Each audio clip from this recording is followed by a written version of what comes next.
अमित भाई ने जो बात कही, अगर वो क्रियान्वित हो जाए तो विक्रम राव साहब मेरी बात से शायद सहमत होंगे, वो बड़े क्रांतिकारी व्यक्ति रहे हैं।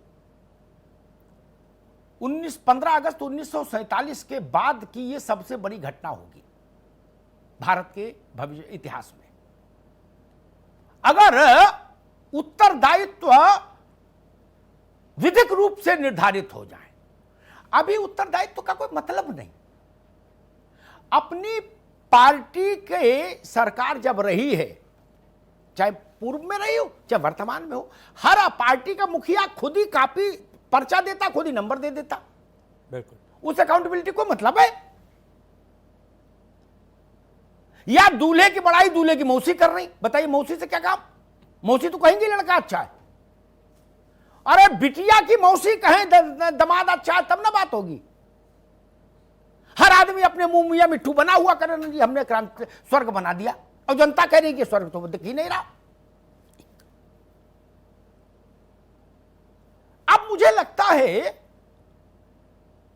उस वक्त जो भारत की सार्वकालिक सर्वोत्कृष्ट सामूहिक प्रतिभा थी, जिसने देश की आजादी में योगदान दिया, जिसने भारत के लिए एक बहुत सुंदर संविधान दिया, संविधान सभा की बहसें मैंने पढ़ी, मुझे बड़ा गर्व हुआ कि उस समय भारत में ऐसी ऐसी उद्भट प्रतिभाएं थी। लेकिन अब नाथने का समय है, नाथने का। नाथना समझते होंगे लोग। अब नकेल पड़नी चाहिए। तंत्र ही तंत्र बचा, लोक की तो सुनवाई नहीं हो पाती। एक छोटी सी बात और कहता हूं, मुझे पता है यहां हां कर देंगे, पार्टियों में दफ्तर में जाएंगे तो कहेंगे कहां इसी बहस में फंस जाते हो, ऐसा रास्ता बताते हैं अग्निहोत्री जी, बताइए है?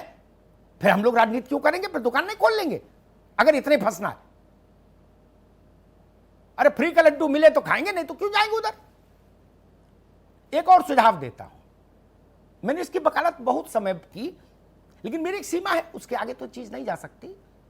भाजपा है, कांग्रेस है, दो तो राष्ट्रीय पार्टियां हैं, दो बड़ी रीजनल पार्टीज हैं हमारे साथ, बसपा है, समाजवादी पार्टी है। क्या हम लोग, इसका चुनाव आयोग और सुप्रीम कोर्ट को लेना देना नहीं, लोकसभा में बनेगा, क्या हम लोग ऐसा कर सकते हैं राजनीतिक दलों के घोषणा पत्र को जनता और पार्टी के बीच में हुए विधिक करार के रूप में मान्यता दे दें? जैसे किसी भी काम में एक लीगल डॉक्यूमेंट बनता है, एक लीगल डॉक्यूमेंट बनता है, दो पक्षों के बीच करार, ठीक? अगर आप सरकार में आ गए, नहीं आए तो वो फाड़ के फेंक दीजिए, फिर तो कोई 5 साल बाद ही काम आएगा, नया बनेगा। अगर आप सरकार में आ जाएं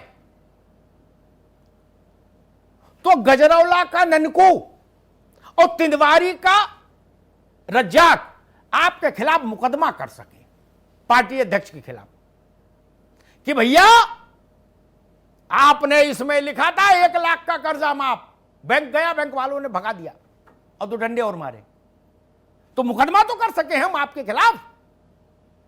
आपने कहा 24 घंटे बिजली आएगी, मेरे मोहल्ले में आ रही है, गांव में आ रही है 8 घंटे, अधिकारी सुनने को तैयार नहीं, तो हम आपके खिलाफ जाके सिविल कोर्ट में मुकदमा कर देंगे। तब कम से कम प्रतिदिन 25-30 हजार नोटिस तो पार्टी के अध्यक्ष जी को जाएंगे जी। क्या बुराई है इसमें?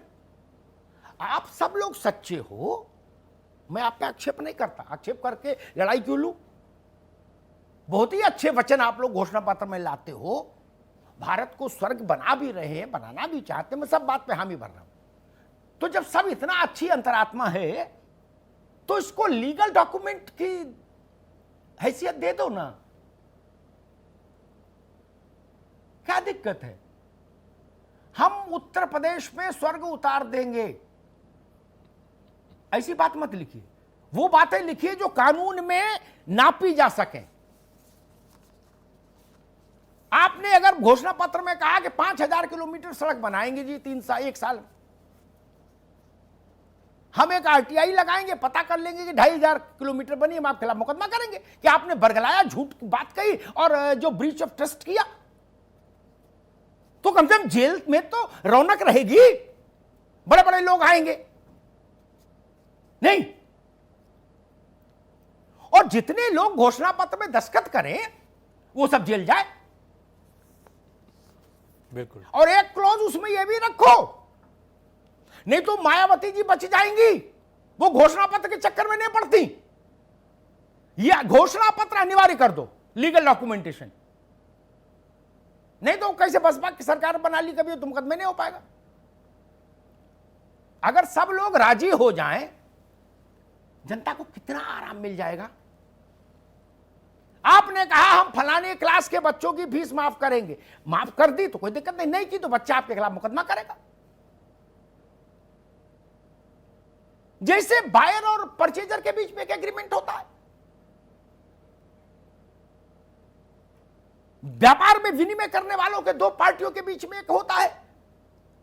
हम टेंट बुक कराने जाते हैं जूही सिंह, तब भी एक एग्रीमेंट होता है। हम ड्राई क्लीनिंग पे कपड़े देते हैं तब भी एक एग्रीमेंट होता है। तमाम शर्तें नीचे लिखी होती हैं, छोटी छोटी लिखी होती है ना, कि भाई रंग उड़ जाएगा तो आप मुकदमा नहीं कर सकते कपड़े का, है ना। लेकिन आप कपड़ा खोदोगे तो हम मुकदमा कर सकते हैं जी। क्या जब हम इतनी छोटी छोटी चीजों पर लीगल बाइंडिंग रखते हैं, है ना। एक ठंडे की बोतल पर मुकदमा हो जाता है, ब्लेड पर मुकदमा हो जाता है, बोले जी दाढ़ी कैसे कट गई। एक वो कोई फुरफुर आता था वो खुशबू लगाने वाला, उस पर मुकदमा हो गया था, बोले जी ये खुशबू लगाओगे तो ऐसा हो जाएगा, किसी सिर्फ ने मुकदमा कर दिया, बोले ऐसा तो हुआ नहीं। क्या उन इमैटेरियल चीजों पर मुकदमे की छूट है, लेकिन सत्ता और जनता के बीच में जो वादा है वो न्याय की प्रक्रिया से बाहर है। क्यों? उसको लाइए। बिल्कुल। जयप्रकाश आज होते, लोहिया जी होते, वो इस बात की समर्थन में खड़े होते। उससे बेहतर इस लोकतंत्र को कुछ उपहार नहीं हो सकता। जो कहना है वहां लिखिए, और माना जाएगा अगर उत्तर प्रदेश का मसला है कि 25 करोड़ लोगों के और भारतीय जनता पार्टी के बीच में यह एग्रीमेंट हुआ, 25 करोड़ लोग और समाजवादी पार्टी के बीच में एग्रीमेंट हुआ, 25 करोड़ लोग और कांग्रेस के बीच में, प्रियंका गांधी के बीच में हुआ एग्रीमेंट, या मायावती जी और उत्तर प्रदेश के बीच में हुआ, क्या दिक्कत है। यह हो जाए तो समझो वैतरणी पार हो जाए जनता, फिर उसको कभी नोटा दबाने की जरूरत नहीं पड़ेगी, फिर उसको कभी वोट न डालने जैसी स्थिति तक जाने की जरूरत नहीं पड़ेगी। इस देश ने वोट डालने के अधिकार के लिए कितना लंबा इंतजार किया है। बिल्कुल। कोई मन से वोट न डालने की स्थिति में नहीं जाता मित्र। उसकी पीड़ा को समझिए, उसकी पीड़ा का सम्मान करिए। धन्यवाद।